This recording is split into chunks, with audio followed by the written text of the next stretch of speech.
Pour ce podcast, c'est Michael du site Voyageurs du Net que j'ai pu avoir en interview. Dans cet épisode un peu spécial, nous avons voulu, avec Michael, nous interroger sur le tourisme dans son sens global et particulièrement de ce qu'on annonce comme les nouvelles tendances du tourisme, le tourisme dit alternatif, le tourisme responsable, le tourisme écolo ou encore humanitaire. Tous ces termes sont bien sûr bien jolis, font très bien au niveau marketing, mais on a essayé un peu de réfléchir dessus et de savoir ce que ça voulait vraiment dire, de savoir quelles questions le voyageur moderne devait se poser sur son impact sur la vie de la planète, car en effet, en voyageant, nous avons un impact énorme, finalement uniquement pour notre plaisir. On a donc voulu se poser pas mal de questions sur ce qu'il était possible de faire pour être plus ou moins responsable dans nos voyages.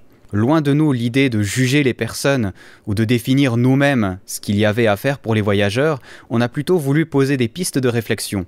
Parce que finalement, ce qui arrive quand on choisit nos vacances, c'est qu'on choisit l'endroit qui nous le plaît le mieux, l'endroit qu'on a vu dans la dernière publicité, et on ignore parfois le fait que notre voyage va bel et bien avoir un impact, qu'on a une responsabilité à ce niveau-là. Ce podcast fait d'ailleurs partie d'une réflexion qui a été entamée par Voyageurs du Net, qui a invité les blogueurs de la blogosphère française à écrire des articles sur leur propre vision du tourisme durable. Vous trouverez tous ces articles et plus encore sur le site Voyageurs du Net. Ne manquez pas d'y faire un tour. Et en attendant, VoyageCast, le tourisme durable, c'est tout de suite avec Michael. À toi, lecteur, je vais te faire une promesse. Je ne sais pas si je pourrai la remplir demain, ou dans 10 ans. Mais je tiens à prévenir tous les salauds de ce monde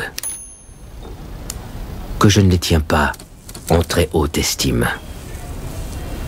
Et que si j'écris, c'est pour être la voix de mes lecteurs. C'est ça ma promesse.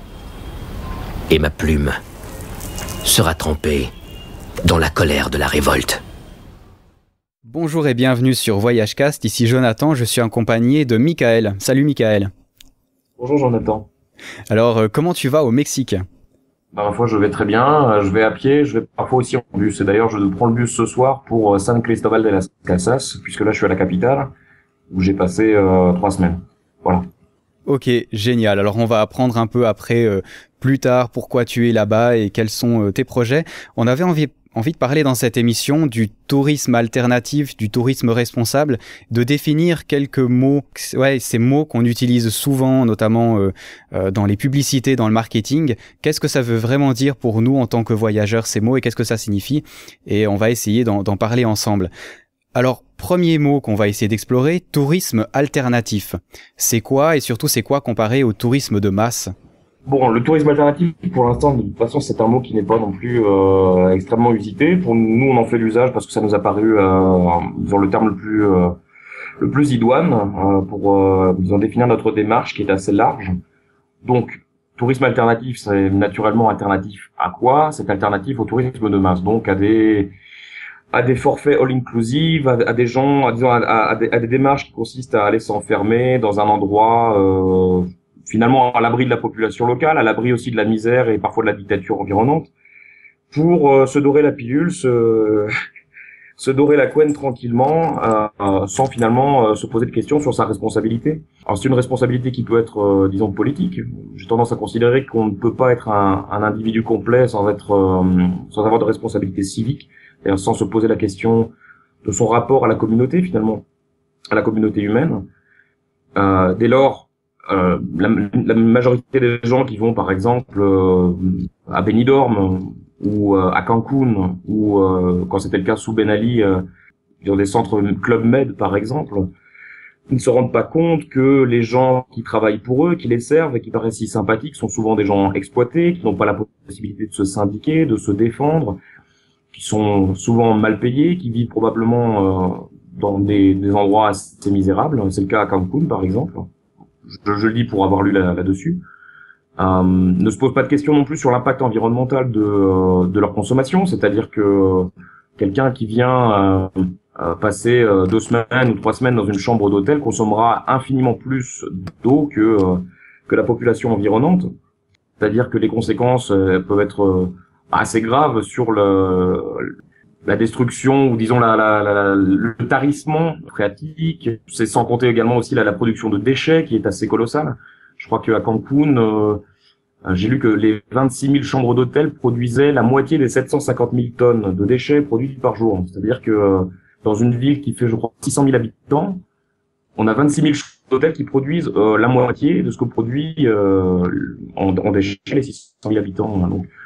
Donc bref, pour ne pas en rajouter sur le tourisme de masse, qui consiste, qui est assez désastreux pour l'environnement social, ou du moins indifférent. L'environnement social est désastreux pour l'environnement écologique, et qui, pour l'essentiel, consomme du folklore, c'est-à-dire on va payer pour voir des danses folkloriques qui sont quasiment disparues, des traditions qui sont en vérité menacées par ailleurs. Donc on consomme quelque chose qui est comme sous cellophane, on va dire, quelque chose de falsifié, un peu comme quand on va à Montmartre et qu'on voit des serveurs avec le t-shirt à rayures, etc. Cette espèce de folklore faux qu'on vend, quoi. Donc nous, ce qu'on propose, ce qu'on veut valoriser, ce sont les autres formes de tourisme, ou de voyage d'ailleurs. C'est-à-dire que c'est pas forcément un tourisme de 3 semaines, ça peut être un voyage long aussi. Quelles sont donc ces formes-là? Elles sont en fait très variées. Ça peut être le tourisme écologique, ça peut être le tourisme communautaire, c'est-à-dire intégrer, disons, aller séjourner à l'intérieur d'une communauté qui décide, on va dire, démocratiquement de son activité en matière de tourisme, qui répartit de façon relativement équitable. Enfin, du moins, c'est ça dans le principe, même s'il y a dans le concret des contradictions. Ça peut être aussi ce qu'on appelle le tourisme insolite, c'est-à-dire les lieux méconnus, les lieux étonnants. Donc, il y a par exemple ce qu'on appelle l'exploration urbaine, c'est-à-dire les friches urbaines, les manoirs abandonnés. En gros, il s'agit d'inviter à être inventif, à être curieux. C'est-à-dire que le tourisme de masse, fondamentalement, c'est un tourisme consumériste dans ce qu'il y a de plus bête, c'est-à-dire qu'on consomme un imaginaire prédigéré, préconçu, avec finalement l'idée d'aller consommer du paradis ou consommer du paysage, sans finalement faire appel à l'imagination de l'individu, c'est-à-dire sans exiger que celui qui veut voyager soit curieux du pays où il va, se demande qu'est-ce que je peux voir qui soit intéressant, qui m'intéresse vraiment moi, et qui ne soit pas comme une formule vendue à tout le monde, un petit peu comme ces touristes qui viennent à Paris et qui vont se prendre bêtement en photo devant la Mona Lisa avec les doigts en V, alors que fondamentalement ils en ont rien à foutre de l'art et ils ne comprennent pas la Mona Lisa. Donc il y a comme une espèce d'obligation, une espèce de caractère obligé d'aller à tel endroit. On dit d'ailleurs très souvent que j'ai fait un pays, j'ai fait ci, j'ai fait ça, alors que fondamentalement on ne fait pas un pays, on le visite. Et quand on a de la chance, on laisse le pays nous faire nous-mêmes, c'est-à-dire nous modeler, nous toucher, nous bouleverser, nous changer. Mais on ne fait pas un pays. Voilà, je crois que j'ai répondu à peu près à la première question et j'ai été très long. Non, c'était parfait, je trouve ça intéressant, et notamment quand tu parles de Paris, on parle souvent que c'est une ville musée, parce que justement elle est un peu figée comme ça, elle ne bouge pas, et puis on la garde comme ça pour le tourisme, quoi. Et c'est le cas on se rend pas compte, mais d'énormément de capitales dans le monde. Alors il y a un côté intéressant, oui, pour voir comment c'était avant, et en même temps, est-ce que quand on y va, on a vraiment contact avec des gens qui y vivent? Pas vraiment, quoi. Oui, puis ça a des conséquences urbaines aussi, c'est-à-dire que Paris fondamentalement vend une certaine idée de son passé. Maintenant, moi je mets au défi la plupart des étrangers quand ils me disent que Paris est une capitale d'importance mondiale, je leur dis mais ce n'est plus. Je leur demande de me citer à chaque fois, je les mets au défi de me citer un intellectuel de ces 20 ou 30 dernières années. Et ils peinent souvent à me trouver un intellectuel, un artiste, etc. Je veux dire que ce qui se passe avec Paris, c'est que c'est du moins mon sentiment. Elle vit énormément sur son passé. La gentrification la conséquence de cette volonté de muséifier et de générer des profits en faisant venir un maximum de touristes, est que la culture populaire de Paris est quasiment morte. Elle est maintenant réduite à quelques poches finalement dérisoires et qui sont en train de mourir dans des quartiers comme Belleville, comme Barbès, c'est encore différent. Disons, il s'y maintient encore une certaine identité de quartier. Mais Paris n'a plus véritablement une culture parisienne, me semble-t-il, ou du moins ça me semble en voie de disparition, quoi. C'est un sentiment qui peut être tout à fait discuté. Beaucoup me diront certainement le contraire. Moi, j'ai pas le sentiment qu'il reste encore une âme parisienne véritablement. Pour moi, c'est une carte postale. Paris devient une carte postale. C'est intéressant. Et ceci dit, j'adore le mot muséifié. C'est la première fois que j'entends et c'est un très joli mot. Ah, je l'ai utilisé, j'avais pas fait attention. Oui, je sais pas si ça existe, mais je le trouve très beau en tout cas. Non, bah, si c'est un néologisme, il faut le garder, il faut le faire circuler. C'est un joli mot. Un joli mot pour une triste réalité d'ailleurs, puisque quand on muséifie une ville, ça veut dire précisément qu'elle cesse d'être vivante. Ça veut dire donc qu'on laisse mourir ce qui l'a forgé à travers l'histoire, et le plus souvent une culture populaire. Ouais, c'est intéressant et on parlait dans un podcast qui était juste avant, on a parlé du Japon, où on a parlé de Hiroshima, où justement il y avait aussi ce besoin de rendre certaines parties de la ville en musée. Il y a des bâtiments qui ont été vraiment préservés depuis les catastrophes qu'il y a eu. Il y a des musées qui ont été créés, mais en même temps toute la ville autour bouge et continue d'évoluer. Et je trouvais que c'était assez intéressant justement deux façons de voir différemment comment faire évoluer une ville, quoi. C'est deux conceptions différentes. Si on met ça sous le label de muséification, le cas de Hiroshima, on pourrait parler aussi du cas de Oradour sur Glane, je me souviens plus exactement. Enfin, disons Oradour. Bon, c'est deux cas différents par rapport à Paris. C'est-à-dire que Paris, c'est valoriser son passé et empêcher finalement la ville d'avoir un présent et un avenir. Alors que bon, tel que je l'imagine, tel que tu me parles là de Hiroshima, c'est tout à fait différent. C'est une question de préserver une mémoire. Non pas tellement pour attirer des touristes, mais pour ne pas oublier les drapes de l'histoire finalement et ne pas être coupé de son histoire. Et ne pas être coupé de son histoire, c'est précisément ce qui permet de la prolonger et d'avoir une conscience de sa culture, de sa tradition et de son passé. Alors qu'une muséification à la façon de Paris, ce n'est pas tout à fait la même chose. C'est pas, j'ai l'impression, comment dire ça, préserver un passé pour nourrir une compréhension du présent, une ambition de prolonger une civilisation, mais c'est davantage véritablement, à mon avis, vendre des musées, des monuments, vendre une ville comme une espèce de matière inerte, comme un objet de consommation véritablement, quoi. De la même façon que ce que j'ai pu voir, enfin je l'ai pas vu en personne d'ailleurs, puisque c'est une amie qui est allée à Cancun et qui m'avait envoyé des DVD et qui m'avait donc sur les DVD il y avait des spectacles de danse maya. Et c'était précisément ça, c'est-à-dire sortir quelque chose du passé qui est mort et que tout l'environnement politique, civilisationnel a pour ainsi dire laissé mourir et le vendre de façon artificielle à des spectateurs, quoi. Et moi, il me semble que Paris s'inscrit un peu dans ça, c'est-à-dire qu'on va aller à la Tour Eiffel ou je sais pas, on va aller à l'Arc de Triomphe sans savoir ce que signifient les symboles patriotiques qui sont enfin les reliefs de l'Arc de Triomphe. Donc on va consommer des choses dont on ignore le sens parce qu'on est coupé de sa propre histoire, parce qu'on a perdu le sens des symboles patriotiques, des symboles religieux éventuellement ou mythologiques. Donc on va voir des choses qu'on est incapable d'appréhender. C'est assez différent du cas de Hiroshima ou de Oradour, puisque il y a là quand même une pédagogie de l'histoire. Ça me semble très différent, quoi. Ouais, et donc est-ce que le touriste ou le voyageur alternatif, est-ce qu'il a pas justement plus d'intérêt envers l'endroit où il va peut-être voir moins de choses, mais les voir plus précisément et peut-être se documenter à l'avance justement pour vraiment rentrer dans le phénomène du voyage et pas simplement d'être consommateur? Je crois que la réponse va être simple, c'est oui, a priori c'est ça. Je dirais que oui, le tourisme alternatif, ou l'idée que je me fais du tourisme ou du voyage alternatif, encore que j'aurais une volonté, bon c'est un débat un petit peu récurrent, j'ai l'impression, dans la blogosphère du voyage, mais la question de tourisme ou voyage, elle est pas si anodine. Le tourisme a tout de même une institution derrière lui. C'est un terme qui recouvre une réalité fondamentalement économique. Et donc c'est pour ça qu'on a l'Organisation mondiale du tourisme, par exemple. Le voyage est infiniment plus large, hein, disons, d'acception. Le tourisme, finalement, a quoi disons, le tourisme de masse a à peu près un peu moins de 100 ans, 80, 50 ans, c'est discutable. Le tourisme plus largement, si on remonte à l'origine étymologique, il a à peu près 200 ans, mais le voyage, bon, fondamentalement, c'est quelque chose, c'est une activité qui n'a pas attendu l'ère du capitalisme. Le voyage tel que je l'envisage, moi, il me semble possible de diverses façons. Il peut être un voyage participatif, il peut consister à aller donner un coup de main dans un orphelinat, donner des cours de journalisme comme je le fais. Il peut être simplement curieux.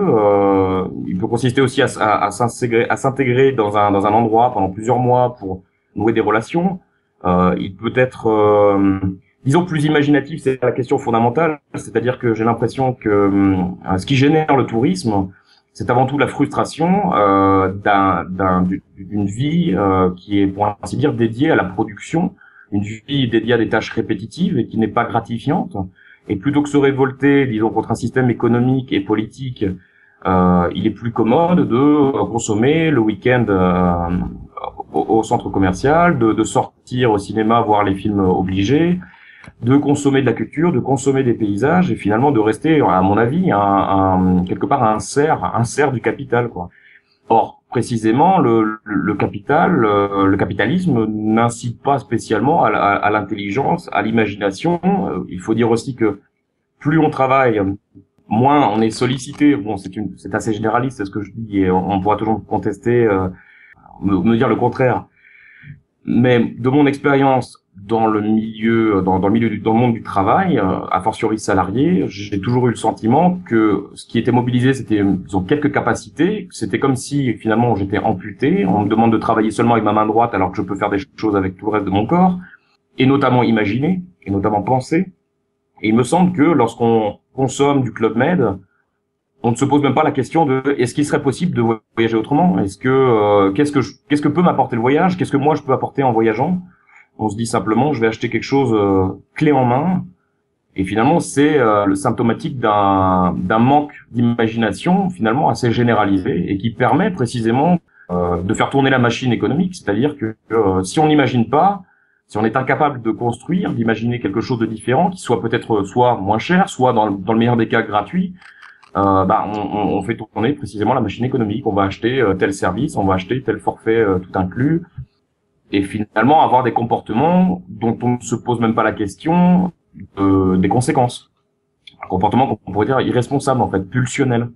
Donc voilà. Donc, nous, en l'occurrence, le tourisme alternatif, c'est, je pense, essayer de concevoir, de penser plus largement, c'est-à-dire de penser non seulement où est-ce que je peux aller, qu'est-ce que j'ai vraiment envie de voir, qu'est-ce que ça peut m'apporter, mais aussi qu'est-ce que moi je peux apporter, est-ce que les conséquences de mes actes sont respectueuses d'autrui, respectueuses de l'environnement. C'est-à-dire fondamentalement on pose la question de la responsabilité qui nous semble une question fondamentalement civique, c'est-à-dire s'en vivre comme un être dans la communauté et donc avec une responsabilité vis-à-vis d'autrui. Ouais, exactement. Et c'est pour ça qu'on parle aussi de temps en temps de tourisme responsable. Ce serait justement de s'inquiéter de l'impact écologique, de tous les impacts qu'il pourrait y avoir à l'endroit où on va. Oui, c'est ça. Ouais, responsable, c'est quoi littéralement? Étymologiquement, ça veut dire être en mesure de répondre. De répondre de quoi? De répondre de ses actes. Donc ça signifie finalement être conscient de ce qu'on fait, conscient des conséquences sur l'environnement, sur la société environnante aussi, de ce qu'on fait. Les gens qui vont à Cancun, et je focalise là-dessus parce que je me suis documenté, j'ai écrit là-dessus. Les gens qui vont à Cancun, fondamentalement, ils en ont rien à foutre. C'est-à-dire que d'ailleurs la zone hôtelière en elle-même est comme une espèce de petit monde à part où on retrouve toutes les mêmes saloperies qu'on retrouve partout dans le monde.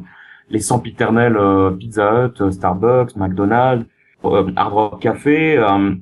On n'est pas au Mexique, on est dans une espèce d'enclave comment on pourrait dire ça, une zone franche en quelque sorte, quoi. C'est une sorte de zone franche comme il en existe dans le domaine de l'économie, où les règles qui s'appliquent dans le reste de l'État sont finalement comme anesthésiées, comme mises entre parenthèses. Dans des zones franches économiques, par exemple, les taxes seront au plus bas, elles seront donc inférieures au reste de l'État. De la même façon, il existe des zones franches, on va dire, même des zones franches morales, en fait. C'est-à-dire qu'il y a une espèce de délocalisation de la morale, de l'immoralité. C'est-à-dire que des choses qu'on ne se permet pas de faire en France, aux États-Unis, on se les autorisera ailleurs. Le pire des cas, bien entendu, c'est la prostitution infantile, ou la prostitution tout court d'ailleurs, qui est en soi abjecte, avec tous ces espèces de gros porcs qu'on retrouve en Thaïlande, par exemple. Enfin, là, c'est tellement caricatural et tout le monde le sait tellement que c'est même pas la peine d'insister. Mais il y a comme une espèce de délocalisation, une espèce de façon de laisser nos ordures, y compris morales et pas seulement matérielles, au reste du monde. On va, par exemple, c'était le cas il y a quelques années, démantibuler un paquebot parce qu'il était, disons, très polluant. C'était une activité très polluante. On l'a délocalisé en Inde. On a envoyé des déchets nucléaires, je crois, aussi en Afrique de l'Ouest. Je sais plus si c'était pas la Côte d'Ivoire. Et de la même façon qu'on envoie aussi nos vêtements usés dans le reste du monde, de la même façon, on envoie aussi nos comportements, les comportements qu'on ne s'autorise pas dans nos pays. Et donc des trucs comme Cancun, c'est assez typique, quoi. On va se comporter comme un porc, boire comme un pourceau, je sais pas, mal se comporter vis-à-vis d'autrui, avoir une sorte d'indifférence le monde environnant, ce que finalement contient notre cadre social, ce que contient aussi notre environnement d'amis, de quartier, de collègues, etc.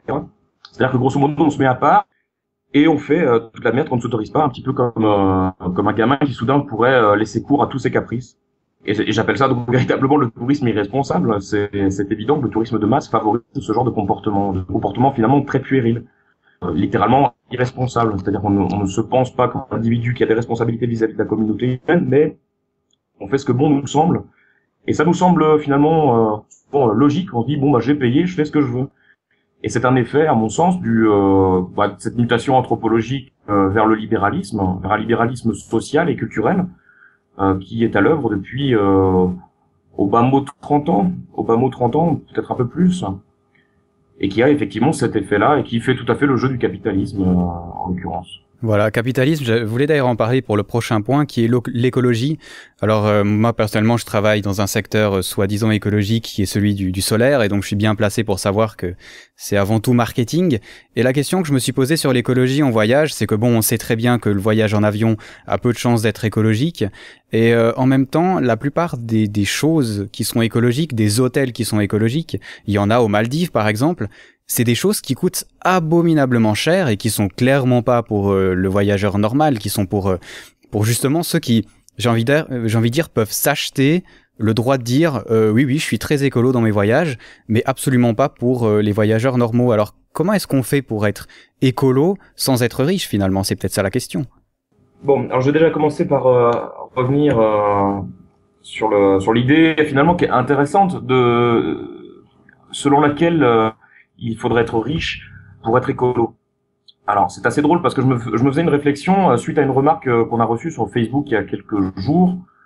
Un type aigri qui d'ailleurs n'avait même pas lu intégralement l'article sur le tourisme de masse, qui était d'ailleurs signé par un de mes élèves au Guatemala, un très bon article. Il disait, mais qu'est-ce que vous voulez en somme? Vous voulez interdire aux pauvres de voyager? Le tourisme de masse, ça vous fait chier parce que les pauvres ont le droit d'aller dans d'autres pays. Est-ce que vous voudriez fermer les frontières? Blablabla. On retrouvait un peu le point Godwin où finalement j'étais pour ainsi dire qualifié de fasciste, ce qui était assez drôle d'ailleurs parce que j'étais pas l'auteur de l'article. Bon, alors je me suis un peu interrogé, je me suis dit est-ce que ce sont vraiment les pauvres qui voyagent? Et en fait, même si j'ai pour l'instant pas vraiment de notion, enfin de chiffres ou de données très concrètes à donner, je pense tout de même que les pauvres polluent moins.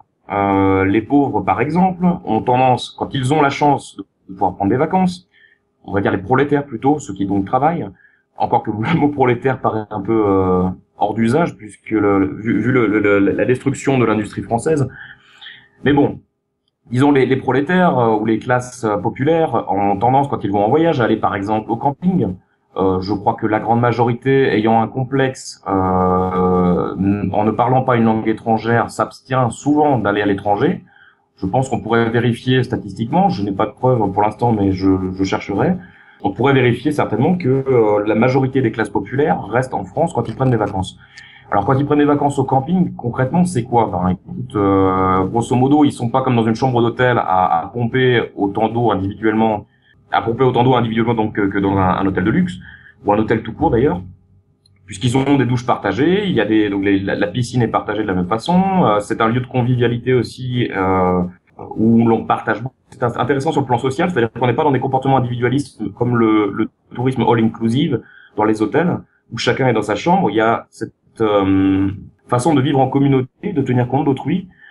Souvent le tourisme de prolétaire, le tourisme de pauvre ou le tourisme de classe populaire est, à mon avis, beaucoup moins polluant. Il consiste souvent à aller visiter des lieux naturels, la campagne, la plage, la mer, la montagne. Bon, a priori, je reste vraiment à quelque chose d'assez général. Hein. Je n'ai pas la prétention de connaître la chose dans le détail, mais a priori, plus on monte dans la société, dans les classes sociales, et plus les comportements s'individualisent, et donc plus la dépense énergétique aussi s'accroît. On commence à passer au-dessus avec le cas du Club Med par exemple, le comportement donc individualiste, chacun dans sa chambre, consommation massive d'eau, production massive de déchets aussi. Et plus on monte, plus on atteint, je sais pas moi, les gens qui ont la possibilité, comme c'est le cas d'une personne que je connais, de pouvoir se permettre un aller-retour à New York pour y passer 4 jours. ou si on atteint vraiment le sommet de la société, on a les gens qui ont leur jet particulier, donc pollution massive au nom d'une seule personne, le yacht, etc. Donc l'idée déjà selon laquelle les pauvres polluent est à rejeter, et finalement le tourisme écolo de luxe est une espèce de prétexte qui participe d'une espèce de diabolisation aussi de la population, quoi, du peuple, c'est-à-dire de la plèbe, on pourrait dire.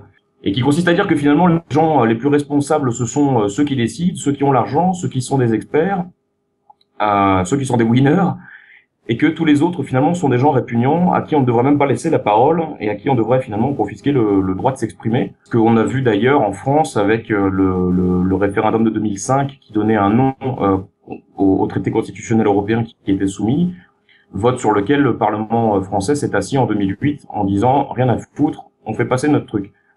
Il y a aussi beaucoup de campings qui émergent, de campings ou d'hôtels écologiques et qui ne sont pas nécessairement des choses hors de prix. C'est-à-dire que l'écologie de luxe a l'exclusivité, le monopole. Je conseille d'ailleurs le site ecoway.org, si je me souviens bien. Moi, j'avais acheté un bouquin édité par cette association en collaboration avec ADM et donc c'est un bouquin sur un guide sur le Mexique et le Guatemala, et on y trouve beaucoup de projets écotouristiques et communautaires et qui ne sont pas nécessairement des choses hors de prix, quoi. Fondamentalement, vivre passer quelques nuits dans une hutte, disons avec le confort disons suffisant sans être excessif, dans une hutte dans un village où les gens cultivent et mangent local, bon, c'est pas nécessairement un truc très coûteux, quoi. Faut voir en fait d'où vient le caractère coûteux, onéreux d'un hôtel de luxe.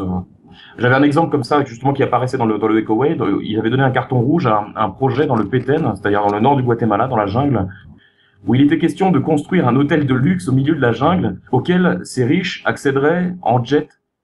Donc, ouais, c'est-à-dire que quand ils sont présents dans leur hôtel, peut-être qu'ils consomment moins, peut-être qu'ils sont moins polluants, mais le fait d'accéder à cet endroit même est polluant. Le fait de déforester pour y construire ce projet-là est un dommage à l'environnement.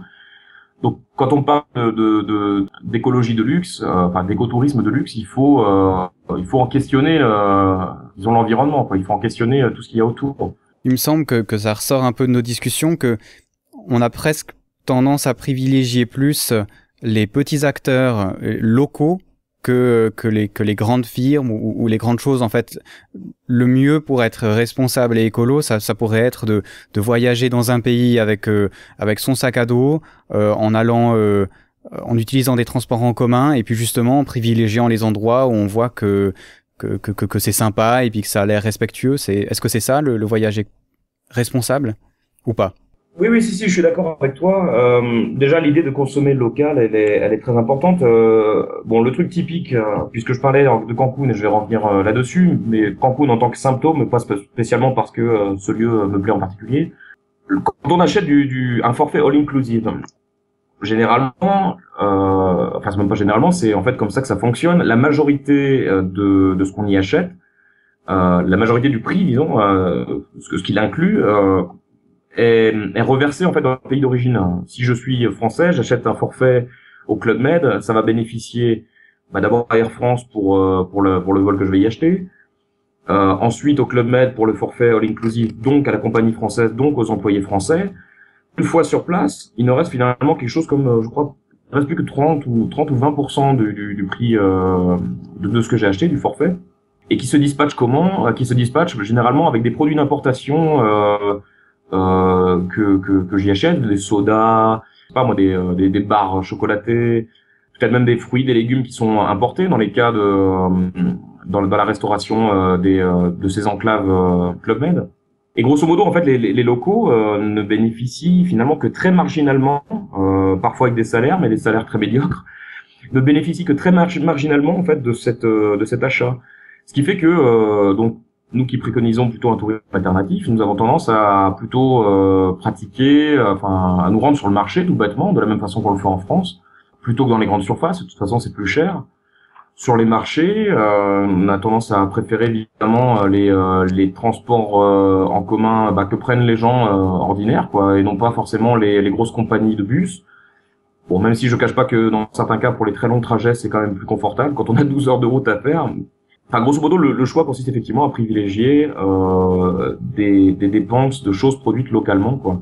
Aussi bien en artisanat qu'en agriculture, y compris même, je dirais, jusqu'au fait dans la mesure où on pratique la langue, ce qui n'est pas toujours facile quand on voyage.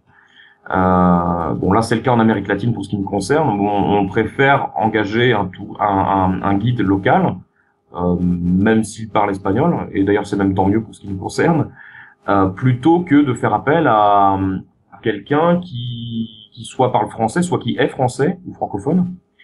Il me semble qu'il est préférable effectivement de dynamiser la microéconomie locale, quoi. Dans certains cas, bon, je pense au cas du volcan de Chicabal, qui est situé non loin de Quetzaltenango, dans l'ouest du Guatemala. Bon, c'est une communauté d'une 36 familles, je crois, qui a pris en charge le volcan dans les années 80 et qui contrôle l'accès au volcan, qui a contribué aussi à le dépolluer. Et je préfère de loin, disons, soutenir leur initiative communautaire et finalement assez démocratique puisqu'ils décident collectivement de leur activité et de la répartition aussi des revenus. Plutôt que de faire appel à un guide qui certes parlera ma langue, mais qui ne connaît pas la culture locale, qui ne connaît pas les mythes locaux, qui finalement est un intervenant extérieur et qui n'apporte pas un bien réel à la communauté. J'ai un cas aussi comme ça qu'on a vu en Guatemala. C'est une association qui s'appelle Quetzal Trekkers, qui est une association de guides qui a une intention noble et qui est de donner les profits réalisés à un orphelinat et à la formation de professeurs, si je me souviens bien. Bon, donc ils engagent des volontaires venus d'Amérique du Nord, très souvent ils viennent du Canada et des États-Unis, pour emmener des groupes entiers sur les volcans environnants. Le problème, c'est que ces gens-là ne sont pas formés, c'est-à-dire qu'ils n'ont pas les notions élémentaires de secourisme. Ils sont formés, entre guillemets, par une seule promenade sur le volcan. Ils sont régulièrement, ou du moins ils ont été à plusieurs reprises assaillis, attaqués, parce qu'ils sont des gringos tout blancs et que, somme toute, ils connaissent pas l'environnement, ils ne connaissent pas les dangers. Et ils ont cette sale manie de passer à travers le village qui se trouve au pied du volcan Santa Maria, qui s'appelle Llano del Pinal, en faisant beaucoup de bruit, en n'ayant pas beaucoup de respect pour les gens qui vivent là, en gueulant comme des ânes à 22 heures lorsqu'ils descendent. Et donc, on a affaire typiquement à un cas où il serait préférable de faire appel à des gens qui vivent au pied de cette montagne, enfin de ce volcan, plutôt que de faire appel à des gens qui sont extérieurs, qui certes parlent la même langue ou l'anglais, mais qui n'ont pas la connaissance du pays, qui n'ont pas la connaissance de son histoire, qui n'ont pas la connaissance de la faune, de la flore, etc. Préférer toujours, dans la mesure où on parle la même langue, ou du moins où on peut s'efforcer de comprendre la langue, de faire appel à un guide. Ouais, c'est intéressant ce que tu dis. Peut-être juste la difficulté pour pas mal de voyageurs, je pense.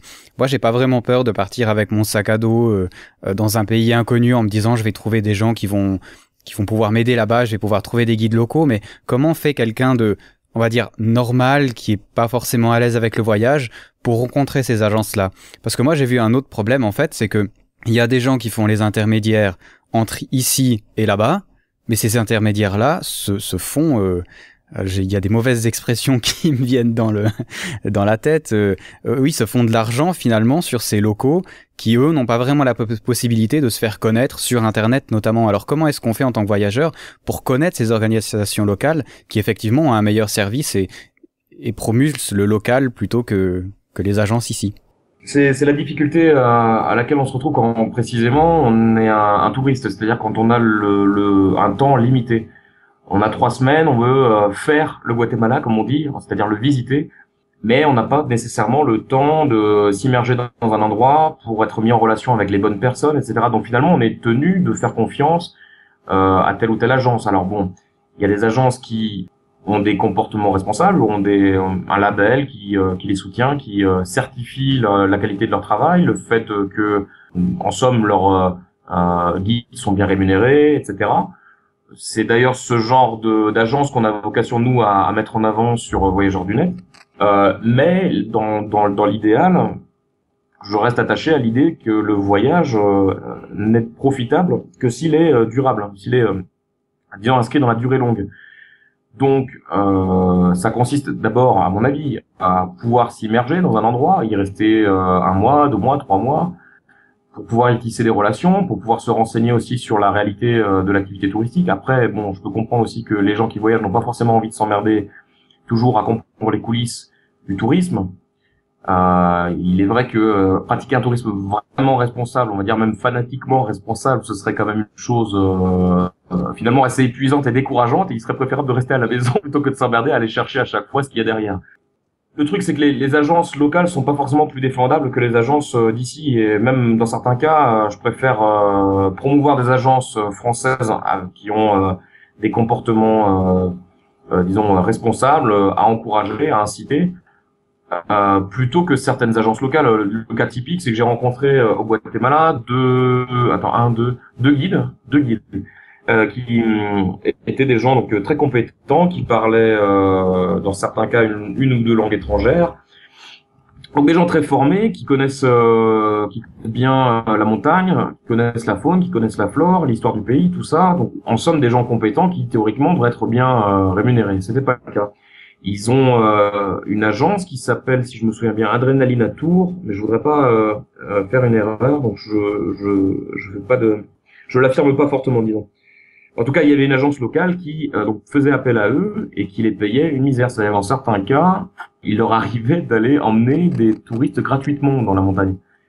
C'est-à-dire qu'ils prenaient sur leur temps personnel pour travailler sans être rémunérés. Ou dans d'autres cas, ils étaient rémunérés, mais finalement assez bas quand on mesure la répartition de la compagnie. Donc, on a là, pour ainsi dire, un exemple et quasiment une allégorie de ce qu'est le capitalisme appliqué au tourisme. C'est-à-dire que ceux qui sont à la base et sans lesquels finalement la machine ne pourrait pas tourner gagnent souvent les miettes que veulent bien laisser ceux qui sont en haut de l'entreprise, que ce soit dans l'hôtellerie ou que ce soit dans des agences, y compris locales. Et il est vrai que faire appel à une agence locale n'est pas systématiquement la garantie d'un tourisme plus équitable, on va dire, ou plus responsable. Donc comment faire? Et moi, a priori, j'ai pas de réponse ferme et définitive à donner là-dessus. C'est le mieux quand on est un voyageur dont le temps est limité, c'est à la rigueur de faire appel à une agence française qui est en relation avec des gens sur le terrain qui connaissent bien le pays. Ou alors, quand on veut voyager sac au dos sans passer par des forfaits, y compris de tourisme responsable, ça requiert de se renseigner, quoi. Ça requiert de se renseigner, par exemple auprès d'expatriés. C'est assez difficile en vérité, quoi. À mon avis, c'est une question de temps. Quand on a le temps de voyager, on a le temps de se renseigner. A fortiori, si on veut avoir un comportement responsable. Mais il me semble que le fait de consommer un voyage rapide, un voyage de 3 semaines, est moins propice a priori à favoriser l'économie locale. Ouais, c'est ça. Alors moi, je m'étais déplacé en Inde et j'y étais resté moins d'1 mois aussi parce que j'avais pas le temps ni forcément, enfin les moyens si, parce que l'Inde est pas cher, mais on n'avait pas vraiment le temps d'y passer plus de temps.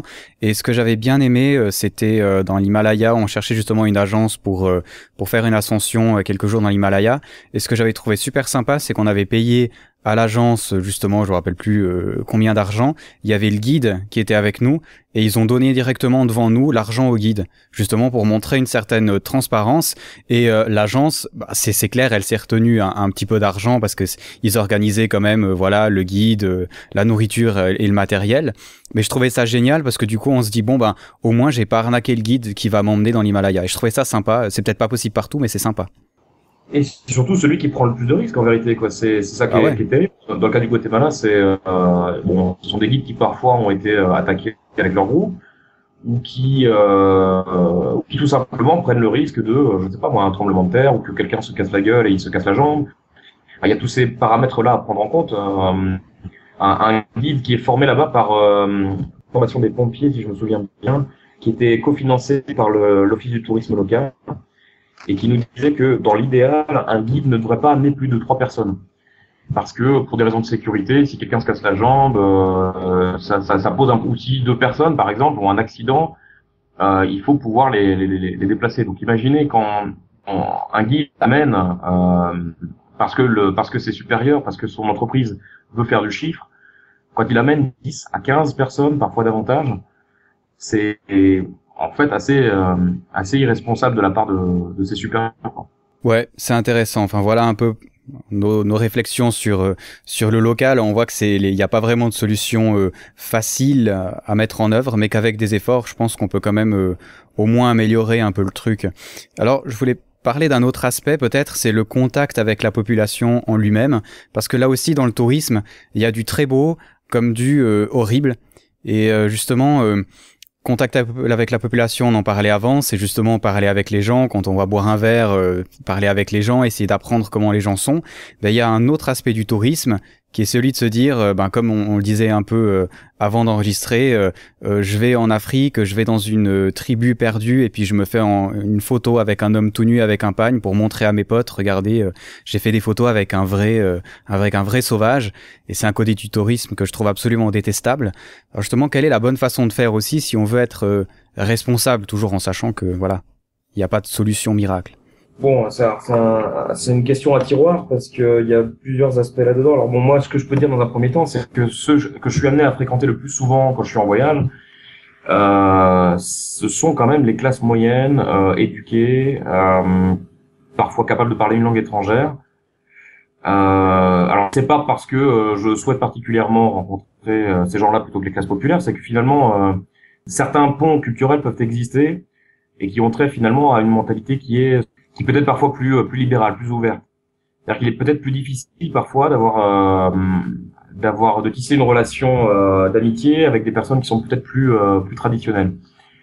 Bon, et encore, je suis même pas sûr que ce soit une question d'impossibilité de nouer des relations avec des personnes avec une mentalité plus traditionnelle, mais simplement avec le fait que les lieux qu'on fréquente en voyageant sont fréquentés par des gens qui ont un certain, je déteste ce mot, mais un certain pouvoir d'achat, ou disons un certain capital financier plus exactement, et qui fait que par exemple ils sortent dans des bars, ils peuvent aller au restaurant, ils peuvent se payer des sorties, etc. Et ce qui fait que finalement on peut avoir des activités en commun avec ces personnes-là. Alors ça peut être très intéressant de voir comment vit la classe moyenne locale, quelles sont les dynamiques sociales et historiques à l'œuvre. Quel est le rapport d'un pays et de sa population à sa tradition.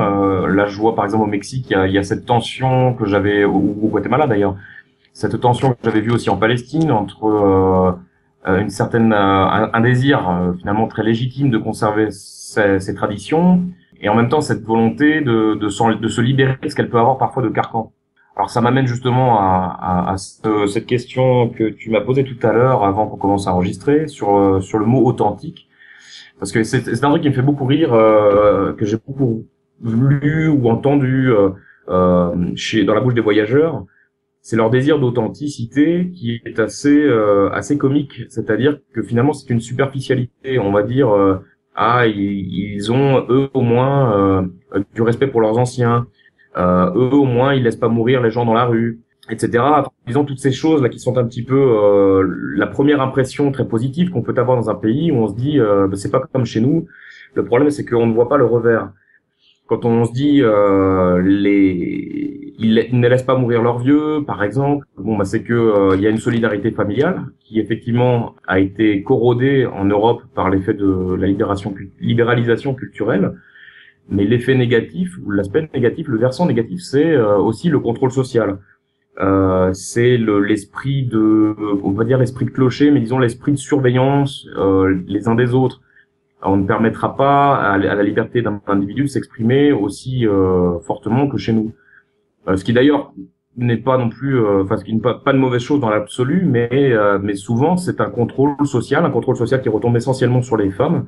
On voit par exemple au Guatemala un machisme qui est très fort. C'est d'ailleurs le pays au monde où il y a le plus de meurtres de femmes.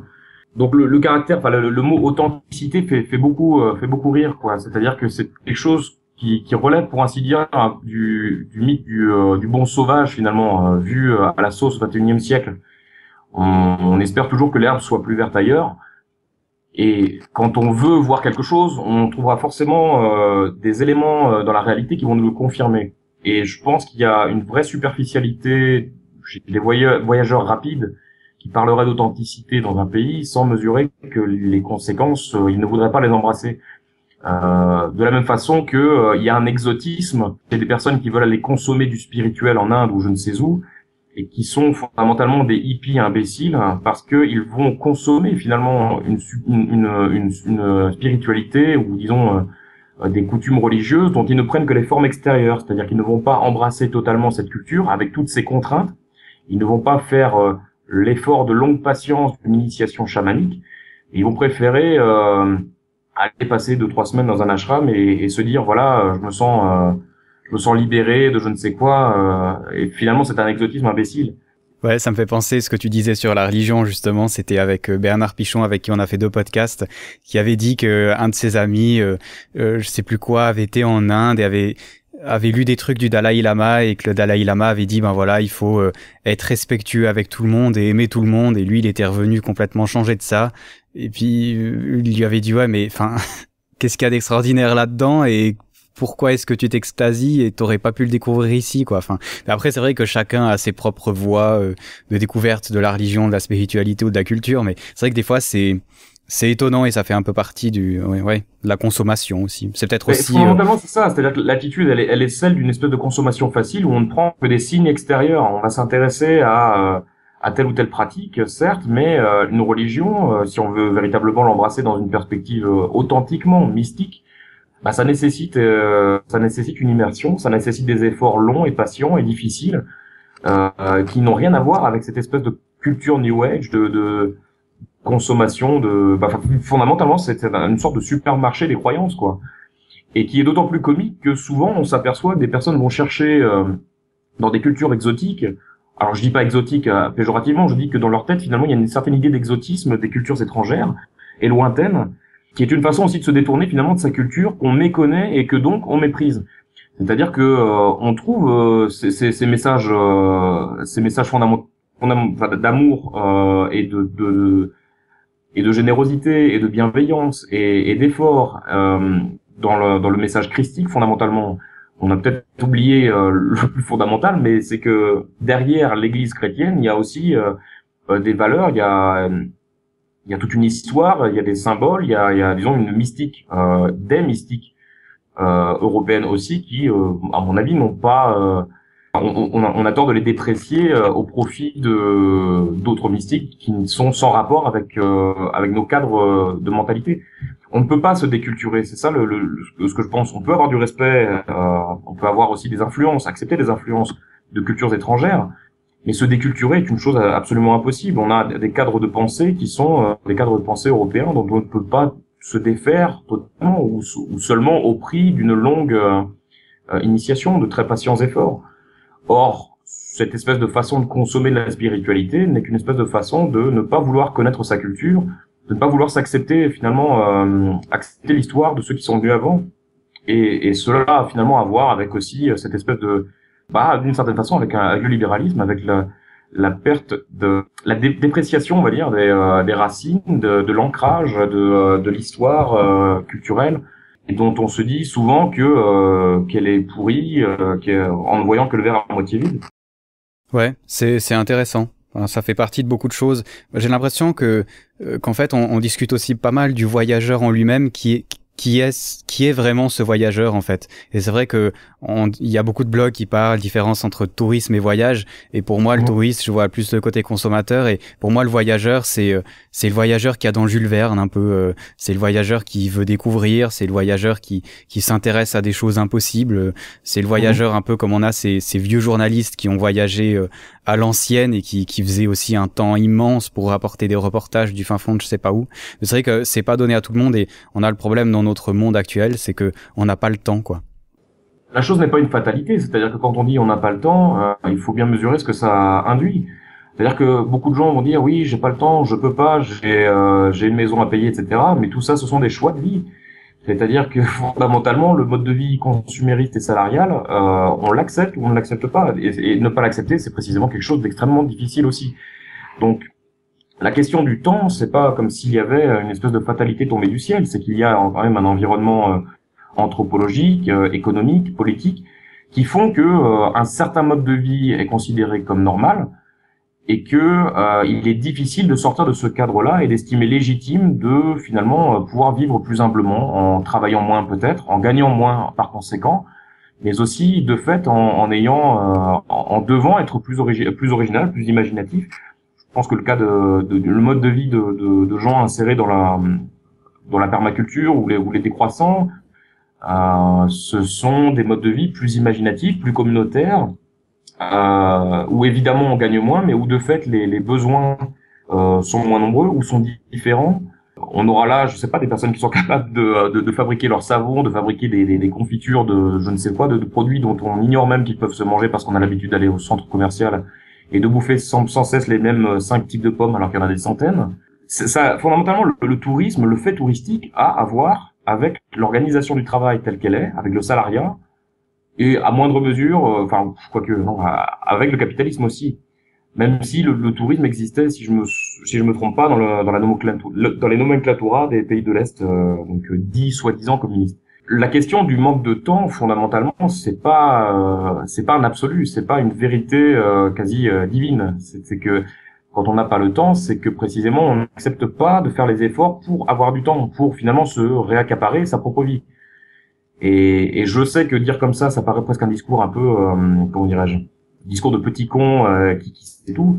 Moi, ce que je vois, c'est qu'il y a effectivement des gens qui sont engagés dans des démarches de décroissant et qui galèrent parce que c'est évidemment pas c'est évidemment pas facile de faire ce choix d'être plus libre qu'un salarié. Mais c'est une liberté qui a donc un prix, mais qui permet effectivement d'avoir une vie finalement plus riche, quoi, plus imaginative. Alors moi je le dis par rapport à mon expérience du salariat qui a été tantôt gratifiante et le plus souvent finalement très ennuyeuse. Et j'avais plus le sentiment de percevoir une indemnité pour le temps qu'on me volait plutôt qu'un salaire. Donc moi j'ai tendance à m'intéresser à beaucoup de choses et comme je te l'ai dit tout à l'heure, j'avais l'impression dans le salariat de ne travailler qu'avec la main droite. Alors que je peux travailler avec la main gauche, alors que je peux imaginer, alors que je peux courir, marcher, donner des coups de pied, enfin disons, pour filer la métaphore qui est très mauvaise. Grosso modo, le monde du salariat, le monde du capitalisme, souvent, ne fait appel qu'à un nombre limité de capacités, ne fait quasiment pas appel à l'imagination, du moins pour ceux qui travaillent le plus à la base. Et c'est finalement une sorte de confiscation de sa vie, que celle qui consiste à produire pour consommer le week-end, et puis un petit peu pendant les 3 semaines de vacances qu'on s'octroie durant l'été. Moi, je suis en train de passer le pas et de me libérer de cette chose-là, de ce mode de vie-là. Mais évidemment, je mesure aussi que la chose n'est pas facile et que ça demande effectivement beaucoup d'efforts. Et d'ailleurs, de travailler beaucoup aussi. D'abord travailler sur soi-même et puis de travailler beaucoup pour pouvoir produire ce qui permet de subsister, disons. Même si, en l'occurrence, on gagne moins en étant un décroissant qu'en travaillant pour telle ou telle entreprise, quoi. Exactement, mais bon, toi, tu as quand même une certaine légitimité dans le sens où tu le fais toi-même, hein. C'est pas comme si tu étais devant ton ordinateur en France et que tu n'avais jamais essayé, quoi. T'as quand même de l'expérience. Alors, en parlant justement peut-être de ces voyages plus longs qu'on pourrait faire, je vois 2 possibilités surtout, et j'aimerais bien en parler encore avant de gentiment aller vers la fin. Il y a ce qu'on appelle maintenant le woofing, sauf erreur, ou alors certaines possibilités qu'on a d'aller travailler dans des fermes, par exemple, justement. Même au Japon, ils le font, hein, d'aller travailler quelques heures par jour, 4-5 heures. Puis le reste du temps, alors ça dépend de la région où on est, mais on peut passer du temps pour nous, on peut prendre du temps à visiter. Est-ce que ça, c'est pas une façon aussi d'être un peu responsable parce qu'on aide, on travaille, et puis généralement on est dans une famille, donc on n'est pas dans un hôtel. Ouais, est-ce que c'est pas un bon moyen aussi, peut-être ? Si, mais bon, c'est un peu à double tranchant, en fait. Ça me vient à l'esprit, là, à l'instant. Je me dis, bon, on a des fermes woofing où des personnes sont accueillies bénévolement en l'échange, donc, d'un peu de travail et du gîte et du couvert. Bon, le truc, c'est que c'est une activité qui est donc bénévole, et ça veut dire aussi que là où d'autres personnes pourraient peut-être travailler en étant rémunérées, ce sont des bénévoles qui viennent, en quelque sorte, voler le travail des locaux. C'est un peu ce que je disais tout à l'heure sur l'agence Quetzaltrekkers, c'est-à-dire qu'on a des personnes qui viennent de l'extérieur, et qui finalement prennent la place d'un travail qu'effectueraient des locaux, à savoir en l'occurrence des guides pour ce qui concerne Quetzaltrekkers. Alors bon, je sais pas dans quelle mesure ce que j'avance là sur woofing, sur le woof est exact, et surtout dans quelle mesure les paysans pourraient se permettre d'embaucher des personnes s'ils ne prenaient pas des bénévoles. Mais laissons ça de côté. Bon, après le côté contribuer disons, être inséré dans un travail ou dans un lieu, de rester plusieurs semaines, donner un coup de main, cela en plus de façon, on va dire gratuite. Je trouve la démarche plutôt bonne. Je l'ai pas pratiqué. On a une de nos collaboratrices de Voyageurs du Net qui va passer plusieurs mois à l'étranger. Elle a un projet en fait sur le tourisme alternatif justement. Donc elle nous a demandé un parrainage. Et sa démarche consistera à aller en Inde du Nord, au Népal, en Nouvelle-Zélande et en Jamaïque. Et elle pratiquera notamment le woofing. Donc je pense qu'on aura l'occasion d'en reparler. J'ai pas eu l'occasion de le vivre. Moi, mon expérience en matière de travail à l'étranger, ça aura été pour l'instant, et puis d'ailleurs pour les mois et peut-être les années à venir, des ateliers de journalisme qu'on donne auprès des alliances françaises. Donc on apporte une compétence. Disons que j'estime qu'en tant que Français, j'hérite d'une histoire qui a fait de nous des privilégiés pour des raisons diverses, qui ont trait aussi bien au pillage des ressources du tiers-monde ou des pays pauvres, on va dire, d'ailleurs pauvres, à quel titre d'ailleurs. Disons, le pillage de pays lointains, et d'un autre côté aussi les luttes ouvrières qui ont permis des avancées très importantes. Donc c'est deux choses qu'il ne faut pas oublier. Je pense que beaucoup de tiers-mondistes un peu bébêtes ont tendance à oublier cet aspect-là. C'est qu'on ne doit pas tout à l'exploitation du tiers-monde. Même si, pour le coup, ça rentre bel et bien en ligne de compte. Nous sommes donc des privilégiés, comme je disais, et de fait, moi, j'estime que les privilèges donnent aussi des devoirs, et que lorsqu'on voyage, on peut faire profiter des locaux de certaines de nos compétences. Alors moi, bon, en tant que journaliste, et puis dans le cadre de l'Alliance française, dans le cadre d'une action, on va dire, de francophonie, et je sensibilise et fais écrire les élèves sur des questions ayant trait à l'écologie et au tourisme. Et on peut imaginer des personnes avec des compétences très diverses. Hein. Ça pourrait être je ne sais pas moi, des maçons. Ou je sais qu'il existe aussi une association, bon c'est pas dans le cadre du tourisme, mais d'échange de compétences entre paysans du tiers-monde et paysans des pays avancés. Enfin, j'aime pas ces notions de tiers-monde et avancé. Tiers-monde d'ailleurs est une notion dépassée, et puis avancé, au nom de quoi, si ce n'est la religion du progrès et de la technique, qui d'ailleurs mérite clairement d'être remise en question. Mais bon, en tout cas, il existe des réseaux de solidarité comme ça, d'échange de compétences. On pourrait dire dans certains cas de troc de compétences, de la même façon que le woofing finalement est une sorte de troc, c'est-à-dire on troque du temps contre l'hébergement. Et fondamentalement, là encore, ça fait appel à l'imagination, c'est-à-dire qu'on peut effectivement aller dans des réseaux comme le woofing, où je crois qu'il en existe d'autres, de la même façon qu'on peut aussi créer son projet associatif et essayer de le mettre en place à tel ou tel endroit, et donc partager ses compétences. Je pense aussi qu'il y a pas mal de possibilités. Ça demande encore une fois de faire quelque chose nous-mêmes. Et peut-être, dernière chose par rapport au voyage dit responsable, il y a pas mal d'associations aussi qui proposent d'aller aider. Alors ça peut être au niveau social, par exemple d'aller dans une garderie d'enfants en Inde, ou alors j'ai vu il y a aussi pas mal de projets au niveau des forêts, par exemple, d'aller soigner les animaux ou d'aller s'occuper des forêts. Et moi je voulais savoir ton avis, surtout parce qu'il y a une petite chose qui m'embête là-dedans. C'est le côté qu'on doive payer pour y aller en fait. Si vous avez jamais vu, des fois on peut payer jusqu'à 300-400 € par semaine pour aller s'occuper de petits enfants en Inde par exemple. Alors même si c'est bien de le faire dans le fond, je me demande si on n'attaque pas le problème d'une façon un peu bizarre en emmenant justement des gens depuis l'autre bout du monde, en les faisant payer en plus pour qu'ils s'occupent de ces enfants-là. Je me demande si on prend pas le problème un peu n'importe comment, et si c'est pas encore une excuse pour raquer de l'argent à ceux qui veulent bien faire. Je me posais la question l'autre jour et j'en discutais avec Callaghan justement, et bon, moi j'avais un peu la même réflexion que toi fondamentalement, et lui m'a dit que d'un autre côté, si il n'y avait pas des personnes pour venir, disons des personnes pour payer finalement le fonctionnement d'un orphelinat, plus pour aider concrètement, physiquement, c'est simple, mais ils auraient pas les moyens dans bien des cas de financer, de payer des personnes. Donc non seulement l'activité, c'est même pas un bénévolat, je sais même pas comment vous pourrez qualifier ça, parce qu'on paye pour travailler. Ouais, c'est ça, ouais. Mais c'est une activité on va dire de donation accompagnée de bénévolat, quoi. Et il faut le voir davantage comme ça, comme le fait de financer ce qui permettra l'achat de matériel. Ça peut être des choses très concrètes, hein, des pansements, des ciseaux, des jouets pour des enfants, des lits d'hôpital, etc. C'est-à-dire que quand un touriste vient avec ses, je sais pas moi, ses 1000 euros et que l'agence perçoit, mettons, 400 euros là-dessus, le reste, je sais pas comment ça se répartit très précisément et ça mériterait effectivement d'être regardé dans le détail. Et je suis persuadé que là encore, il doit exister aussi un business pas très net chez certains.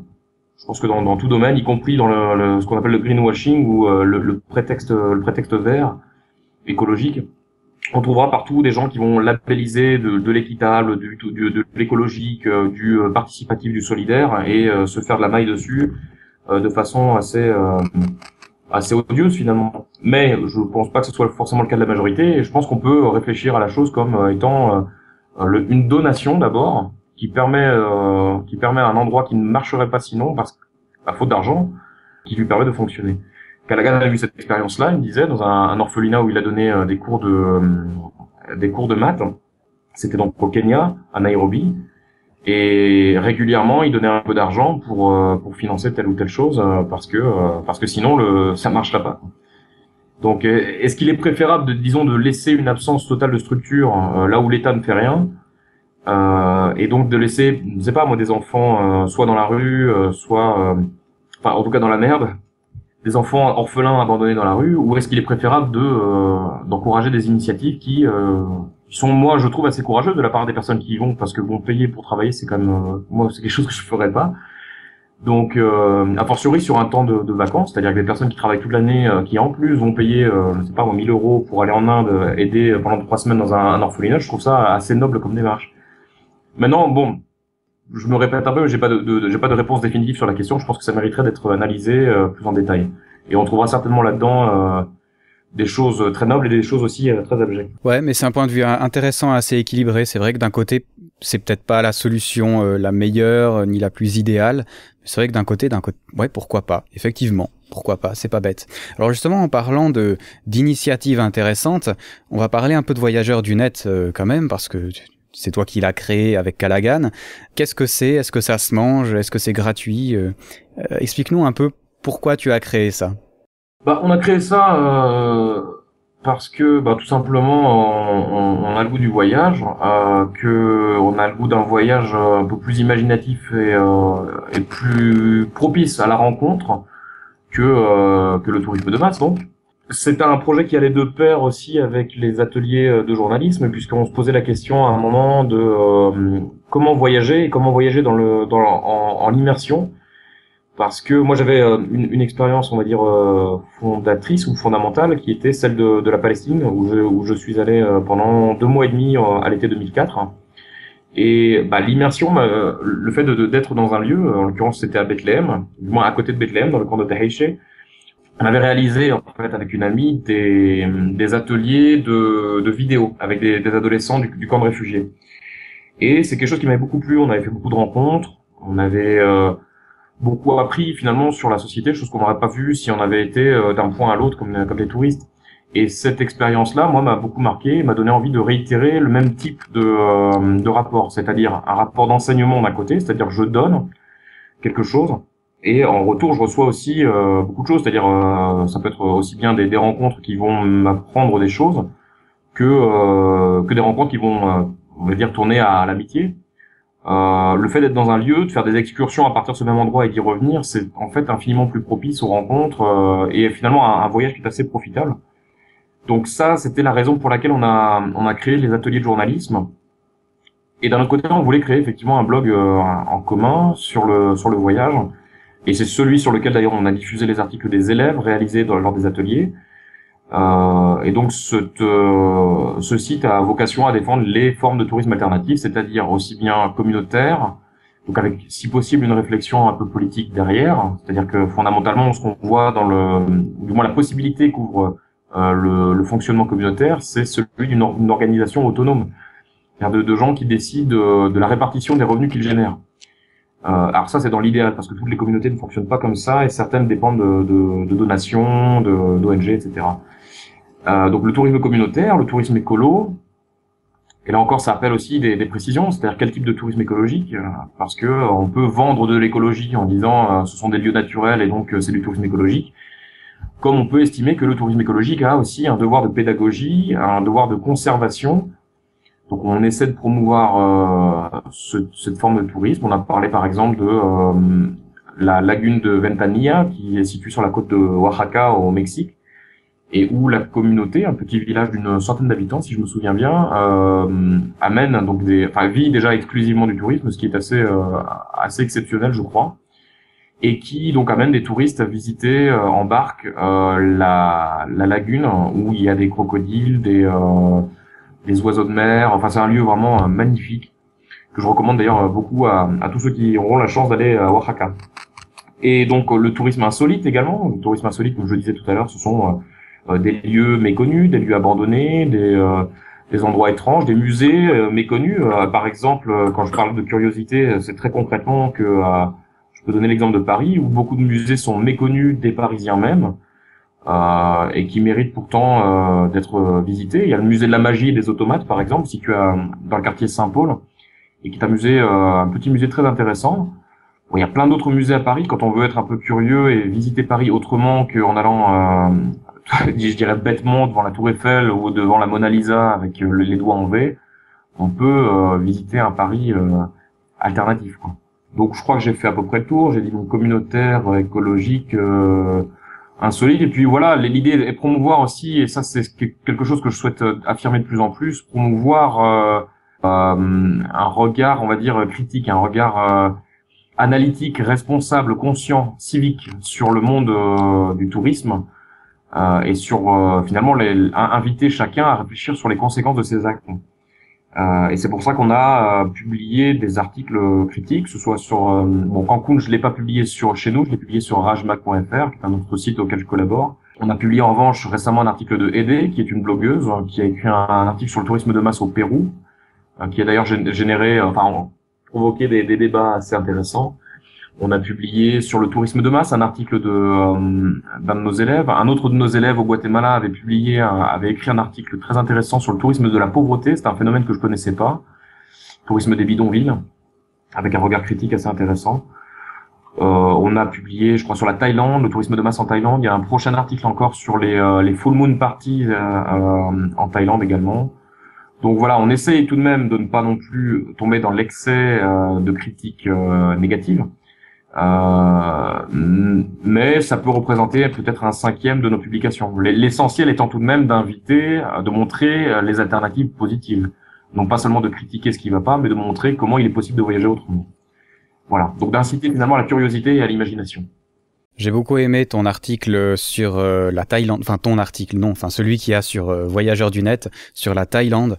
J'y ai jamais été, mais j'ai trouvé ça très intéressant et ouais, ça rejoint un peu ce dont on parlait pendant le podcast, un peu ce tourisme de masse, hein, quelque part quand même vraiment détestable, quoi. Mais c'est vraiment très intéressant et ceci dit, alors je sais pas si c'est parce que tu les recorriges derrière ou parce que, mais ils sont vraiment très très bien écrits et c'est vraiment agréable, c'est fouillé.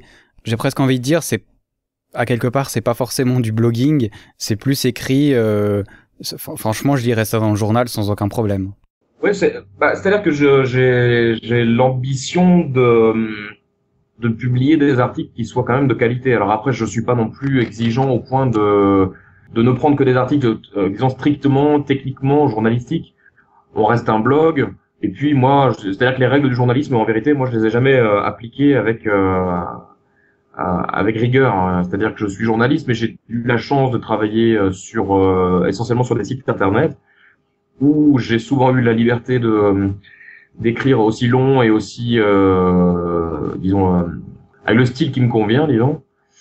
Et par conséquent, j'ai jamais vraiment appliqué d'une façon fanatique les règles très strictes que peuvent être les règles journalistiques parfois. Donc je suis pas non plus donc exigeant au point de ne publier que des articles aussi strictement journalistique. Donc par conséquent, on a des articles qui peuvent être assez d'un ton assez blog, d'un ton finalement assez subjectif, d'autres qui sont très analytiques.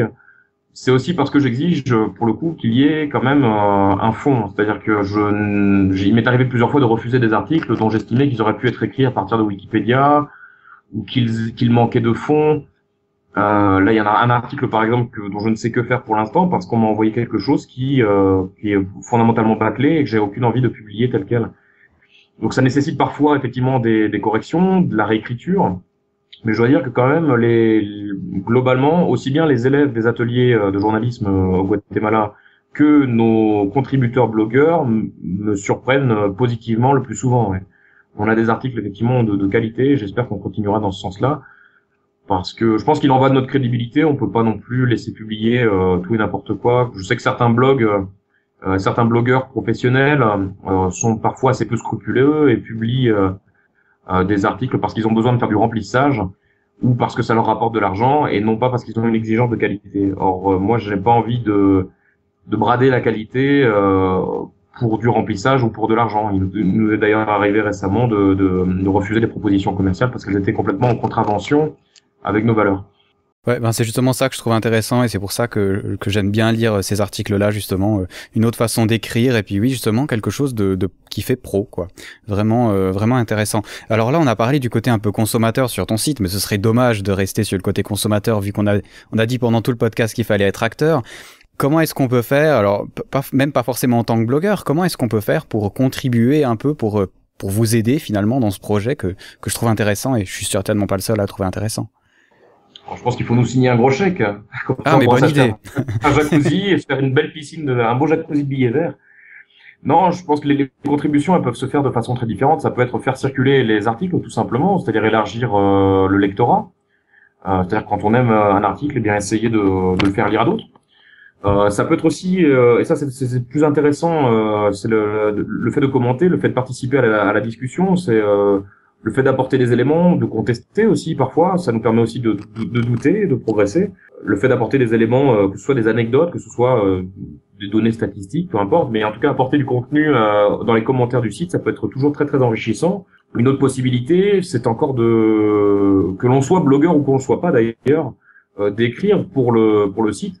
C'est-à-dire que si, je sais pas, moi quelqu'un est un voyageur qui n'a pas de blog et qui désire raconter ses expériences négatives comme positives, parler d'un lieu ou d'une expérience qui lui a plu particulièrement, a priori, il lui suffit de me contacter et on peut discuter de ce qu'on va diffuser. On est ouvert en fait à beaucoup de propositions. C'est un blog qui a une vocation participative. Donc même si je reste le grand schtroumpf dans cette affaire, j'ai disons le contrôle, mais je suis ouvert à un tas de propositions. Tout ce qui va dans le sens de ce que j'exposais, du tourisme alternatif, y compris de choses auxquelles on n'aurait d'ailleurs pas forcément pensé, est le bienvenu. Donc voilà, on peut envisager après d'autres choses, c'est-à-dire dans le cadre des blogueurs. Dans le cas des blogueurs, il nous est arrivé de publier des articles sur des blogs, sur d'autres blogs, ce qu'on appelle des articles invités, de la même façon qu'on a publié donc des articles de blogueurs. C'est un peu un échange de bons procédés, c'est-à-dire qu'on y gagne d'un côté comme de l'autre en visibilité. Donc voilà, et pour l'instant, ce sont a priori les formes de coups de pouce que je vois ou de participation que je vois. Il y a aussi les agences engagées dans les démarches telles que nous les soutenons, qui ont vocation aussi à trouver leur place sur le site. Donc c'est pour ça que si les auditeurs entendent parler d'associations ou connaissent des associations, des agences professionnelles qui sont engagées dans un tourisme responsable, a priori, ils peuvent nous mettre en contact avec ces agences-là. Voilà, exactement. Et je trouve justement, on insiste des fois jamais assez sur le concept de partage sur Internet. Partage, c'est pas forcément que pirater des DVD. Justement, partager ces articles-là qui sont intéressants, qui sont bien écrits et qui pourraient certainement intéresser beaucoup de monde. Puis les j'aime sur Facebook, les Twitter, on pense des fois que c'est un peu débile, mais quand on est dans le milieu du blogging et qu'on voit un peu les choses, on sait que c'est important, on sait que c'est vraiment important pour propulser ces choses-là. Donc faites-le, vraiment, c'est génial. Alors j'irai plus loin, juste sur la question du partage, c'est que on a eu beaucoup de commentaires qui ont été assez encourageants, dont les tiens d'ailleurs, et qui venaient ou bien de particuliers, ou bien de blogueurs, ou bien d'agences ou d'autres sites d'ailleurs, et qui nous disaient que finalement notre initiative de vouloir rassembler des gens qui sont on va dire éclatés, parce que la blogosphère et l'internet en général sont assez propices à l'éclatement. L'idée de vouloir créer une communauté autour d'une vision commune du tourisme semble-t-il plaît, et c'est tant mieux. Et c'est aussi pour ça qu'on lutte, ou disons ce qu'on appelle de nos vœux, c'est que les personnes qui partagent cette même vision puissent se réunir, parce que je pense que face à l'énorme machine du capitalisme touristique, on ne peut pas faire l'économie, disons de se réunir, de s'unir. Parce que plus on sera éclaté, moins on aura de visibilité. Et à l'inverse, nous, ce qui est notre but, c'est précisément de donner une visibilité, une cohérence à un ensemble de vues sur la question touristique. Donc c'est pour ça que je le répète, mais toutes les personnes qui souhaitent participer, aussi bien que les agences, sont les bienvenues dans ce projet. J'ajoute une dernière petite chose, Jonathan, c'est que on va organiser en mars et en avril une opération de communication sur les thématiques de notre blog. Donc dans le cadre de la blogosphère du voyage, et peut-être pas seulement, on va donc inviter tous les blogueurs qui le souhaitent à écrire sur la thématique du tourisme responsable, du tourisme écologique, touristique, etc. Disons plus largement du tourisme alternatif. Et donc à apporter leur contribution sur le sujet, à enrichir le débat, éventuellement amener soit des anecdotes, soit parler d'un lieu typique, soit réfléchir sur la question du tourisme alternatif. Donc l'opération aura lieu de en mars et en avril, et elle sera supervisée, parrainée en l'occurrence par abm.fr, par Voyageons Autrement, et là on est en train de chercher d'autres partenaires pour cette opération, et j'ai bon espoir que Babel Voyage participe également au parrainage. Donc c'est un appel que je lance cette fois-ci à tous les blogueurs. Ok, écoute, je soutiens volontiers ce genre d'initiative, je trouve ça génial. Et si ça peut changer des choses, si ça peut amener des idées à quelques personnes, il faut y aller, il faut foncer, ça vaut la peine. Merci beaucoup. Mais je t'en prie. Alors, on va saluer nos auditeurs. Merci de nous avoir écoutés. C'était vraiment génial. Merci à toi, Michael, vraiment pour tes réponses détaillées et puis ton regard sur cette situation-là. On aura de toute façon l'occasion de se reparler, de reparler de Voyageurs du Net sur VoyageCast. C'était vraiment sympa. Non, on se dit à la prochaine, quoi. Écoute, avec plaisir. Vous croyez que Monsieur Tout-le-Monde de Normalville, en Illinois, qui a économisé pendant 25 ans, vient ici en croisière pour lire sur l'exploitation des ouvriers dans les plantations de sucre? Il n'en a rien à foutre. Il ne veut pas créer de remous. Ce qu'il veut, c'est sa part du gâteau. Et les Monsieur Tout-le-Monde, c'est l'essentiel de notre lectorat. Il y a tellement d'hôtels qu'on ne voit plus l'océan. Si on veut voir l'océan, eh bien, on n'a qu'à loger à l'hôtel. Payer pour voir l'océan. Mais qu'est-ce qu'il y a de mal à ça, hein? On paye pour faire partie du rêve américain. Entre le rêve et la réalité, il y a une mince couche de vernis. Et si vous l'enlevez, il se pourrait bien que les gens demandent à être remboursés. Merci encore à Michael pour ce podcast, c'était vraiment très intéressant. J'espère qu'on aura pu poser les bases d'une réflexion assez intéressante et qu'on aura su trouver les bonnes questions à poser. Les bandes sonores en début et fin de podcast viennent du film Rome Express, un film avec Johnny Depp qui raconte l'histoire d'un journaliste qui se trouve à Porto Rico dans les années 50. C'est très intéressant parce que ça parle un peu du début du tourisme, du journalisme, de la vision du journalisme sur le monde. C'est un film très intéressant, assez tripant, assez lent. Ce n'est pas forcément tout public, c'est très critique, mais c'est vraiment un très bon film, une sorte de critique de la société. Oui, vraiment un bon film, un peu barge. Pour la suite, le podcast ayant été largement assez lent, je vais m'arrêter là. J'espère que cette problématique vous a intéressé. Si vous avez des choses à dire, n'oubliez pas de passer sur Voyageurs du Net ou sur VoyageCast pour dire ce que vous avez pensé de cet épisode, pour dire ce qu'on a loupé. On a probablement loupé des choses, loupé des détails. Vraiment, venez communiquer avec nous. Et puis, pourquoi pas, on en refera un sur ce sujet-là d'ici quelques mois, quand on aura un peu plus d'intervenants. Le prochain podcast sera sur l'Australie. On retournera dans le léger, on va dire, dans le voyage.